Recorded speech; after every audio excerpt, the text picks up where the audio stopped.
I'm going to give you 3 things that's going to prohibit you from succeeding in this business. So that way, when you see them, you already know, Ryan told me this is going to happen. I'm telling you 3 things that are going to prohibit you from succeeding in this business. Trainers, Chuck, Christy, everybody add this. Everybody add this. This is what we starting off, every trainer. 3 things that are going to keep you from succeeding. These are called mental roadblocks. You ready? 1 is the emotional roller coaster. This is the #1 thing that's going to knock you out of the game, the fastest. Because you're in the people business. And most of you guys have never been in the people business. And write this down, people are a trip. You need to know that up front so you don't have no expectations from people. Your friends, your family members, co-workers, frat brothers, siblings, people start acting different when they see you moving. You need to know this. I'm telling you, I know you and your best friend tight. I'm not saying this will happen to you. I'm not wishing this on you. I'm saying don't be surprised if when you start your business, people get distant. It ain't personal. Let me make sure you get this. They're just seeing if you're going to quit. I'm telling you from 22 years of experience. When you stay consistent, they come back around. They just want to see if there was a little phase you was going through. When you wanted to get me in something.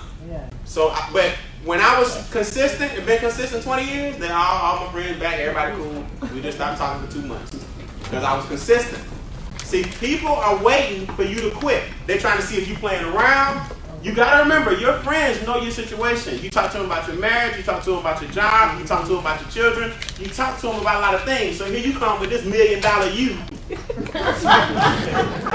They're like, yeah, you're going to take me to the promised land. And they don't, believe it or not, they're not sure. I'm giving you some game now. They're not sure if they like the new you yet. Right. They don't know. Because they don't know this new you. Now, 1 or 2 things going to happen. You're going to go back to the old you so y'all can be cool again. Or you're going to make them adjust to this new you. I chose B. Because I was just tired of being broke. I'm just telling y'all, man. I was so broke. I'm telling you. I tell people this all the time. I'm going to give you the epiphany for me personally. I was so broke at one point in my life. I had $20 extra in my pocket. You know, you find some money. You be like, ooh, whoever found some money in their jeans. And before you pull it out, you be like, please don't be more than $1. Pull it out of 20. Do you know what my first thought was? Somebody didn't get paid. Now just think about it. Let that sit for a minute.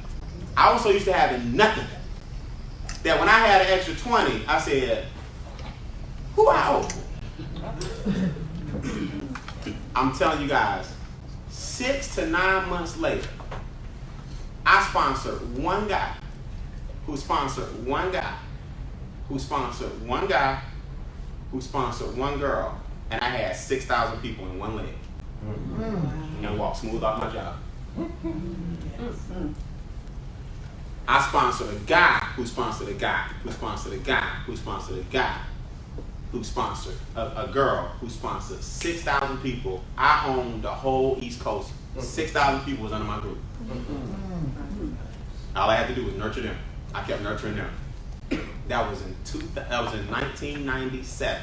I ain't worked since. Now I'm gonna give you the kicker. The guy sponsored was a total stranger. It wasn't my brother. It wasn't my cousin. It wasn't my best friend who I thought was gonna roll with me. It wasn't my sister.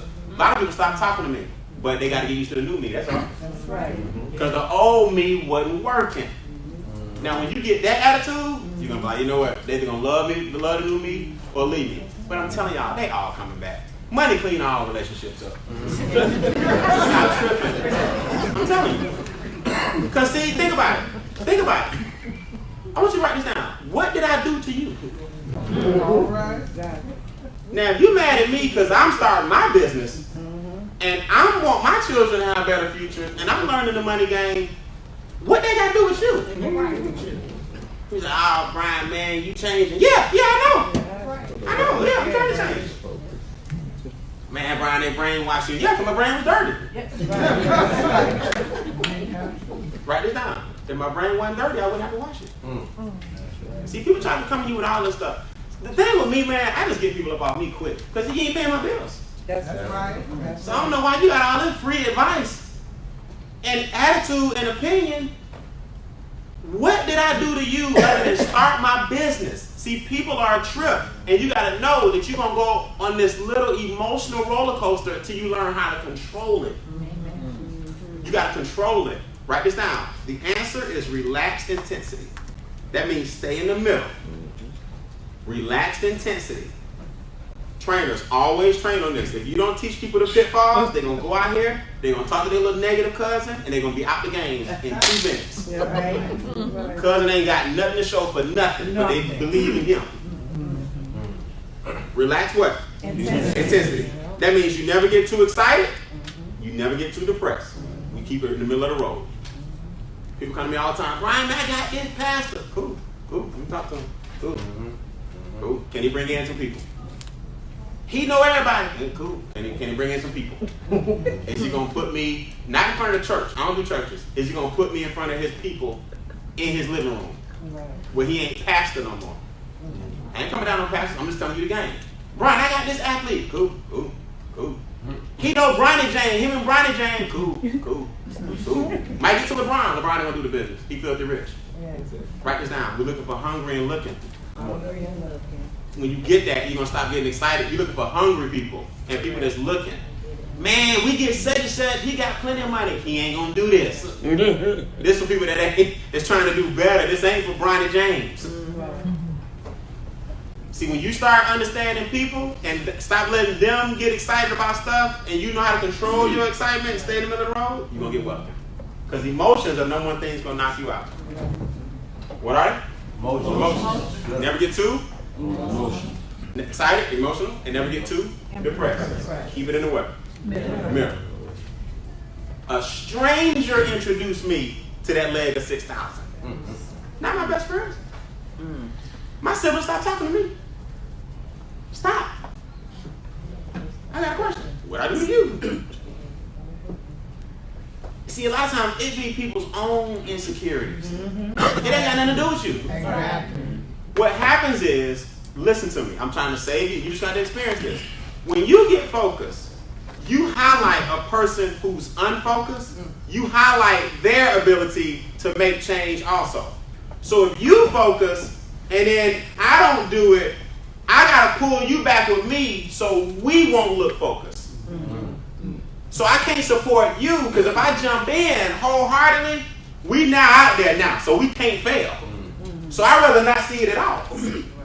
See, if I don't see it, then I can keep saying I'm cool. And if I can say I'm cool and keep saying I'm cool, then I ain't got to get out my comfort zone. But man, it look like you starting to get out your comfort zone, and I ain't trying to come out there with you.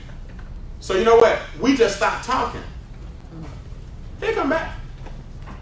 You got to get successful. I tell you all the time, I made sure it worked. I made sure it worked. So that way, it wasn't going to be me the reason. See, when you quit, you justify what they was thinking anyway. Because I told you. I knew you weren't going to make it. Now, man, welcome back to the crew, man. You want chicken wings? now we eating wings and watching the game again every Friday. I got tired of that, man. I used to have the biggest barbecues on the block. I used to know how to cook. I used to know how to do all that. I used to entertain every weekend, make sure my car was clean, make sure the grass was cut, make sure the swimming pool was open. I used to be the person responsible for my pool in the neighborhood. I was the person responsible for all the cookouts. Me and my brother used to throw big parties. My brother was a DJ. Then one day I said, you know what? We ain't got nothing. We popular now. Oh, we get popular. Nothing. Tired of being broke. Remember this, guys. IDE, the suffix IDE means death. Pesticide, death. Pesticide, herbicide, suicide, homicide, genocide. IDE means death. Does that make sense? Yes. To decide means to kill the whole you. You made a decision that you're going to kill some old what? Habits. See, I decided. IDE means death. I decided the old me is no more. Now you can come with the new me, and we can all travel the country and travel the world, take our kids all over the world, or you can stay over there in the neighborhood, stay on the job, and do you. That's how you get over this emotional roller coaster. You decide to do you. That's right. And if that makes some people uncomfortable, that's just what it is. Because look, we're uncomfortable anyway. That's right.